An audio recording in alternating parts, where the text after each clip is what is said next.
do that again.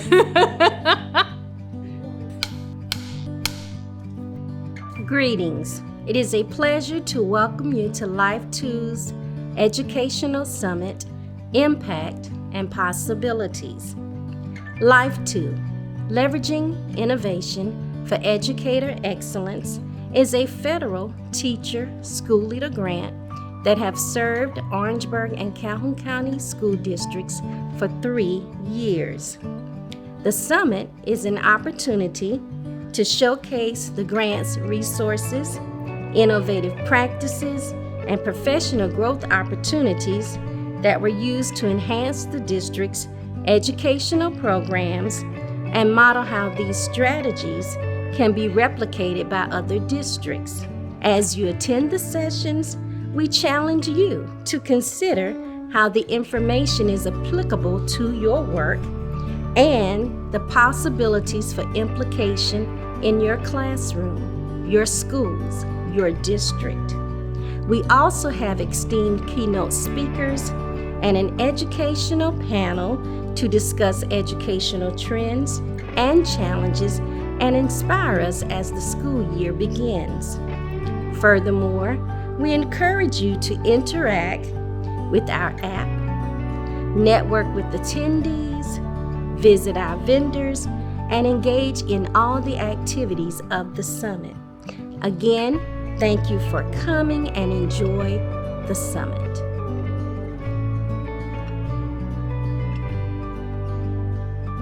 Well, in high school, I always had a love for English literature in particular. I enjoyed reading and analyzing text, and I had a teacher who was very enthusiastic about English, and I was just interested in pursuing something that would lead me or help me to continue to pursue that interest. And as you know, there is a heavy shortage for teachers in South Carolina, and I saw this opportunity to apply and be a part of the education system here, and I went for it. So that is where my inspiration came from. I did not originally go into education. I went into computer science, and I started out as a social studies teacher, but that has transitioned back into computer science, and I am now working with technology and working with teachers and training teachers in education so that they can work with students in the classroom.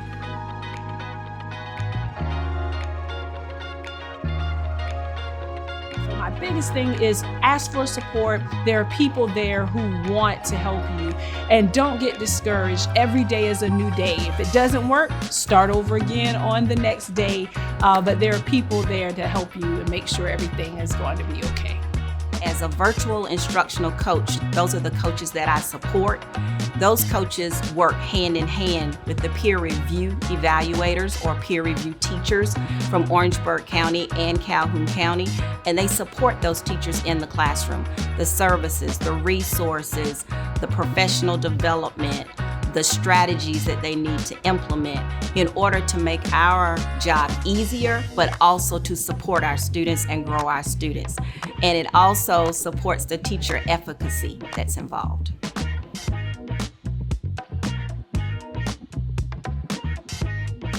One of the changes that I would like to see in education in South Carolina, the way that our schools are funded, I'd also like to see changes in the certification process, like barriers that our teachers have with the praxis exam. So, changes in the education system. I'll say one, there needs to be more emphasis on education with colleges. I think that because we know there's a shortage, I feel that any teacher or anyone who's aspiring to be a teacher, I feel that they should be allowed to attend college for free. If we have only 2,000 graduating and we have 7,000 leaving, where are we getting those teachers? I know great work is being done in this regard with Call Me Mister, but we need more funding for starting the pipeline into education. Number two, I think we started and we're doing great work with revamping teacher salaries, and we hear that it's increased to $50,000, and we're excited about that, but we have more work to do in the area of teacher salaries. So if we can continue to increase teacher salaries, I think that would make the profession more attractive. So some strategies that are truly leveraging the playing field for all students regardless of backgrounds. On the federal level, we have federal grants that we're given, Title I, II, III, IV, and V, for different communities. But at the state level and local level, we are blessed to partner with great organizations to sponsor local grants through the Life2 movement that we have a partnership with to really leverage the playing field, because we know with all grants, there's a platform and a policy and procedures to follow. But sometimes with the federal limitations, that budget may be cut, but we have great stakeholders and community partnerships that really allow us to give access and materials and resources to all our students to leverage the playing field, that all of our students have access to a quality education.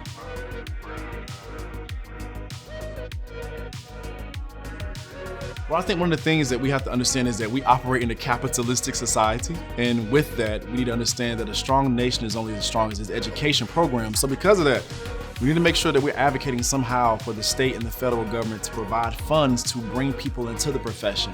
Oftentimes we complain about how the profession is 80% women, but if we're honest, most men can't sustain a family on a teacher's salary. So I believe personally that if we actually fund the education system properly, we can get people into the profession to truly understand what's happening, how we can make a change. But I think we have to figure out, once we keep them and get them here with the money, how can we build systems and the great climate and culture around to get them to stay?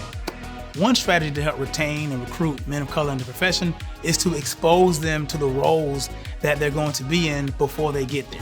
They should not be shocked at what they're going to encounter when they get there. Go and expose them to them. Let them work beside a good teacher.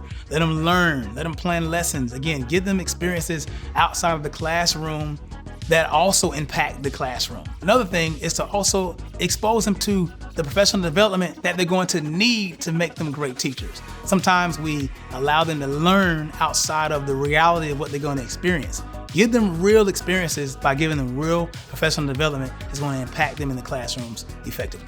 Some strategies that I think would be helpful in retaining educators is providing a work environment that makes teachers feel a part of a community where they're supported, where they can get the assistance that they need, the tools that they need, professional developments, for example. The profession is about continuous growth and the continuous improvement. And I feel like if educators understand that this is how it goes for all of us, they will feel motivated to continue and understand that they are able to do it just like other educators around them.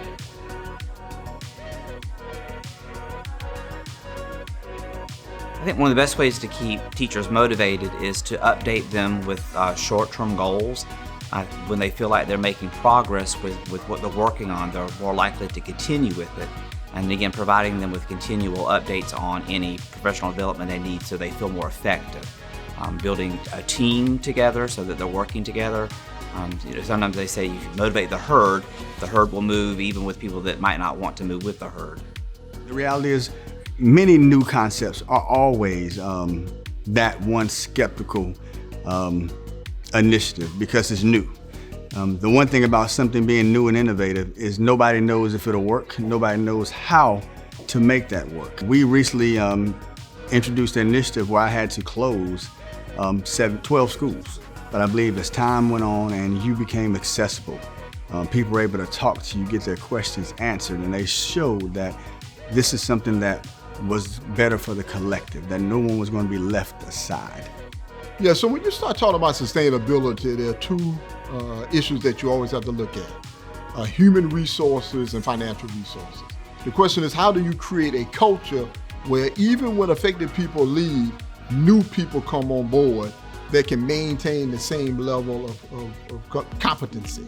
And so being able to have consistent personnel who are tied into the mission is going to be vitally important to maintaining success over the long haul.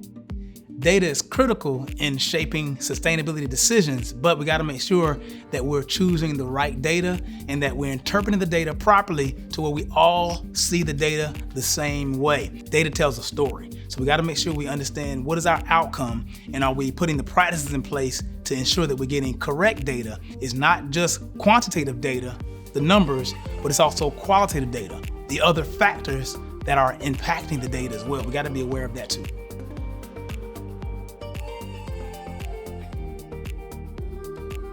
diverse learning among my students, making sure that my students' needs are met, not only academically, but social and emotional needs, and creating that classroom environment that's inviting for them, making sure they feel loved and nurtured. You know, historically, we have found men in the teaching profession gravitate towards secondary schools. They knew a coach when they were in high school. They knew a teacher when they were in high school. And when we reflect back on it, we saw very few men, particularly at the elementary levels. And so historically, we have not seen men work at the elementary levels with the exception of leadership.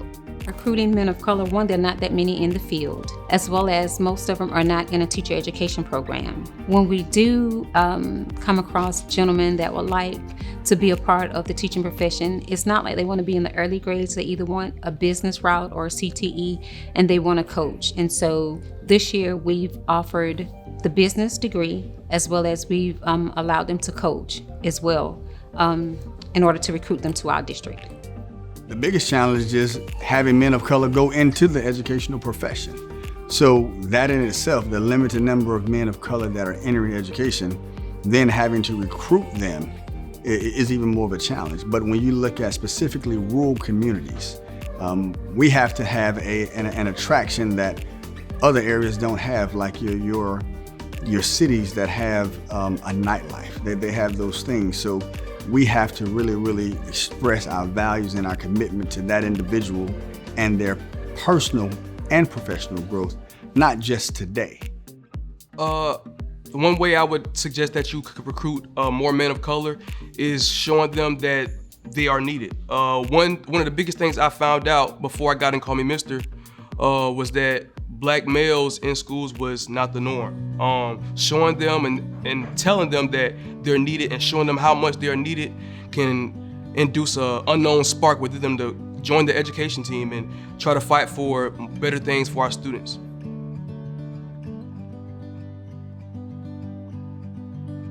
The impact that the program has had on me has been nothing but life-changing.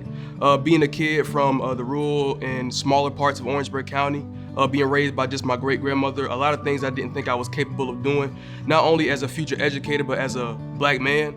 Call Me Mister has been able to transform and change the way I not only view myself, but the way I view the world. And it's been truly astonishing just to see how much it's helped me and shaped me into a better person and a future better educator. The impact the Call Me Mister program has on me has been great. From my freshman year, me being shy, very timid, and like talking to a lot of people, but now I'm able to outspeak myself, talking to other people, going into a different path, and understanding why I became an educator. The Call Me Mister program has truly just been outstanding impact in my life. Growing up, I was the only child, and so coming in with brothers from all sorts of ages, from being 18, 19, 20, from different backgrounds, from living outside of South Carolina, I made an impact and be able just to connect with the others outside of just my hometown, Florence, South Carolina. I made an impact with the brothers of the Call Me Mister program at South Carolina State University. The Call Me Mister program and Life2 are really working really hard, and they bringing in wonderful keynote speakers, giving us advice to not make the same mistakes that they made, and trying to bring in new educators to just change the future and lives of other people.